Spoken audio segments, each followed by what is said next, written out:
Welcome back to the chat. Who is it?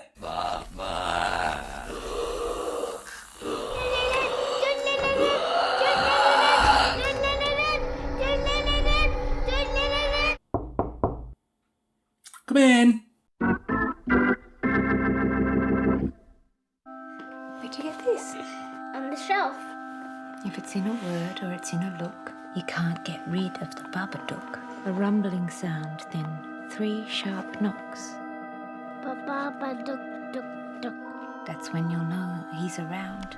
You'll see him if you look. The Babadook was originally released in 2014. It was written and directed by Jennifer Kent, and it stars Essie Davis and Noah Wiseman. A single mother and her child fall into a deep well of paranoia when an eerie children's book titled Mr. Babadook manifests in their home. Welcome or welcome back to Game Over Movie Reviews. My name's Peter and this is my movie review of The Babadook. The Babadook gets a dual format 4K Blu-ray limited edition released on the 26th of July. And my thanks to AIM Publicity and Second Sight Films for the screener for this film. I originally saw The Babadook back on its release and surprisingly I've not watched it since. Surprising because I believe this is amongst the best horrors of the 21st century. Much like with some of my other favourite horrors of recent years such as Ari Aster's Hereditary and Natalie Erica James's Relic, The Babadook uses family drama, in particular grief, depression and mental health as a hook for the horrors. Essie Davis plays single mother Amelia, who is doing her best to raise her troubled son Samuel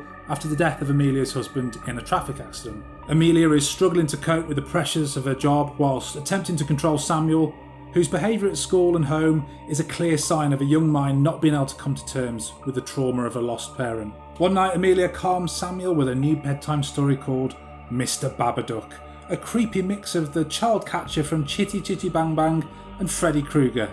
Not a great choice for a kid's story, Amelia. So what do I like about The Babadook? Well, let's start with the cast. Essie Davis is magnificent. I think we're talking a near Oscar-worthy performance here, though this is a horror film from a debut director from Australia. The Oscars are essentially blind to these kind of films. Davis's performance is very close to Toni Collette's incredible turn in the aforementioned Hereditary, and the two films share a huge amount of DNA. We see the fragility of a mother trying her very best to cope, the stress and desperation as she starts to crack, and the rage and despair when the dam finally breaks. Noah Wiseman is also excellent as Samuel. If you're not a fan of children or perhaps a parent who's dealt with a troubled child, Samuel's behaviour will send your stress levels into the red. This is the child who tantrums and kicks out the world even before anything supernatural starts, and it's a real anxiety-inducing performance.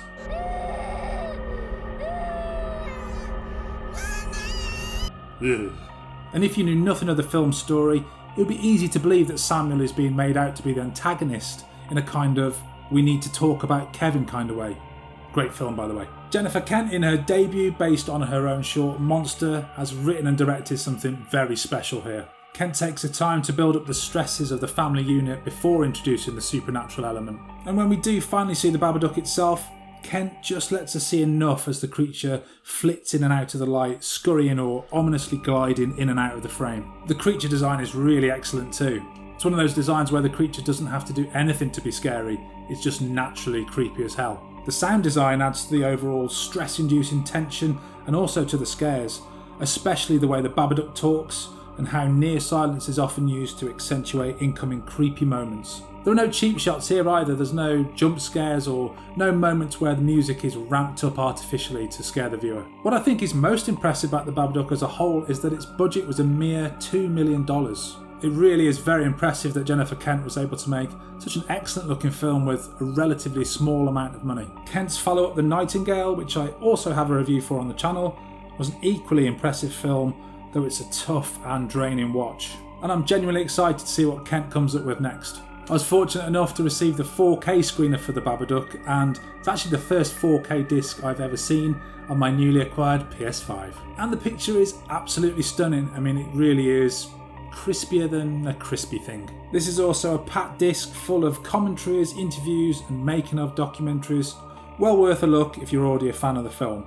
If you've seen The Babadook, what are your thoughts on it and where does it rank for you in the best horrors of this century? If you'd like to spread a little bit of joy and get some protection from The Babadook, please click on that subscribe button. And if you like this video, please like this video. Not everything works for me in The Babadook though, my negatives are pretty minimal and minor. Firstly, some of the sparsely used effect shots on The Babadook do kind of show that the film had a relatively low budget. Most of these shots are just generally sped up film to make the Babadook look as if he's moving naturally.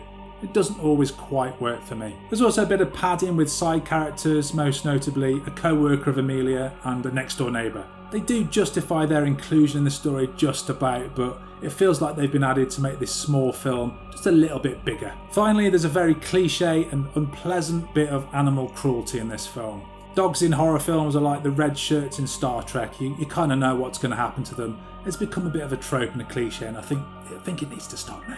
In summary, The Babadook is a fantastic debut horror from Jennifer Kent. It's brilliantly written and performed, gives you all the creepy scares and imagery you'd expect from a modern horror, whilst coupling it with a deep and satisfying story which deals with grief, depression and mental health. Its slow and thoughtful pace, anxiety-inducing child character and allegorical horror might not be for everyone, but for me this is one of the best horrors of the last 20 years.